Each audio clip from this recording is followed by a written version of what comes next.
Ledger's decision to introduce a third party to your wallet seed phrase created an exploit that could appeal to both governments and hackers. Self-custody is important in crypto, and security is essential to self-custody. Ledger, a notable hardware wallet manufacturer, has built its reputation on the secure storage of users' private keys. Hardware wallets create a secure offline environment for storing keys and using keys to execute transactions. The user's private keys are generated and stored within the device and are supposed to never leave it. This cold storage provides an unrivaled level of security compared with hot wallets or online wallets. The problem is that lots of people lose their keys. Ledger rolled out a seed phrase backup product this week called Ledger Recover. If you give the company your ID and personal information, you can pay for a service that takes your seed phrase within your device, encrypts it into 3 shards, and then shares them with various custodians. Introducing a third-party inherently centralized control, creating a single point of failure that could be exploited by hackers or be subject to regulatory actions. I don't begrudge Ledger its effort to grow as a business to reach non-OG and non-cypherpunk users.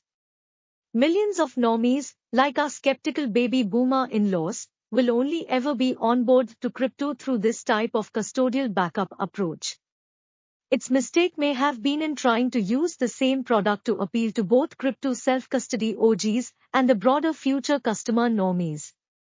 Ledger's rollout of its backup product met with some strong reactions among its community of customers. Many were surprised to learn that Ledger has always had the capacity to touch your secret key with its hardware updates. Many of us view our hardware devices as sacrosanct. I clearly wasn't knowledgeable enough about this device that I trust to protect my crypto assets. Hasib Qureshi chimed in that while he also reacted negatively at first, he realized that this was always true about Ledger. We've always trusted it not to insert malware in its firmware updates to steal our seed phrases. He's not wrong, but I wouldn't say that's a comforting thought. In the end, nothing bad can happen on your hardware device unless you sign a transaction. You retain the power. I don't know about you, but I am not a coder. I can't tell a malicious update from a legitimate one, so I am trusting Ledger on that too. And I don't exactly have the option not to approve the latest firmware update that includes Ledger Recover capability, as Ledger warns that failure to update your firmware is a security risk. I do trust Ledger. It's a great company. It has been the linchpin in the technology stack for crypto self-custody, at least in my own crypto journey. But the goal of a crypto self-custody tool should be to minimize trust requirements.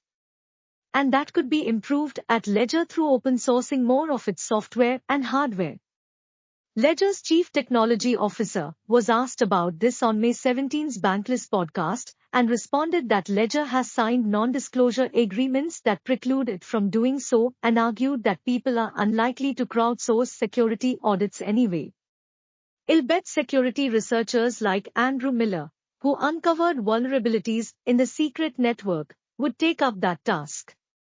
While Ledger's communications regarding the rollout have been a disaster, its crisis communications have been enlightening. I have certainly realized I had an insufficient understanding of how hardware wallets work.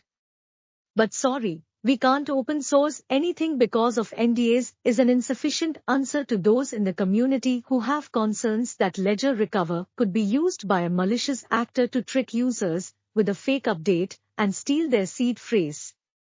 Ledger could also give me the option to continue to update my firmware without adding the Ledger Recover code to my device. But in the absence of open sourcing its firmware, it won't do much, as we won't have any way to verify its claims.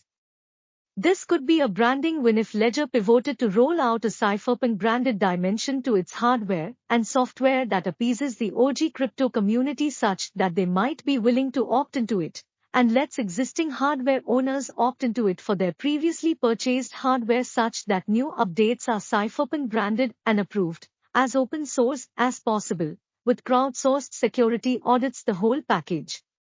All would be forgiven. For now, it doesn't seem Ledger plans to do that.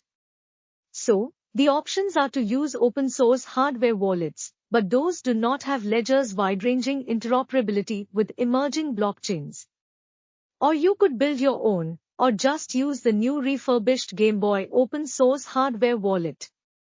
For now, and for many coins, the safest option is probably to trust Ledger while staying open to competing developers of open source hardware wallets. This article is for general information purposes and is not intended to be and should not be taken as legal or investment advice. The views, thoughts and opinions expressed here are the authors alone and do not necessarily reflect or represent the views and opinions of Cointelegraph.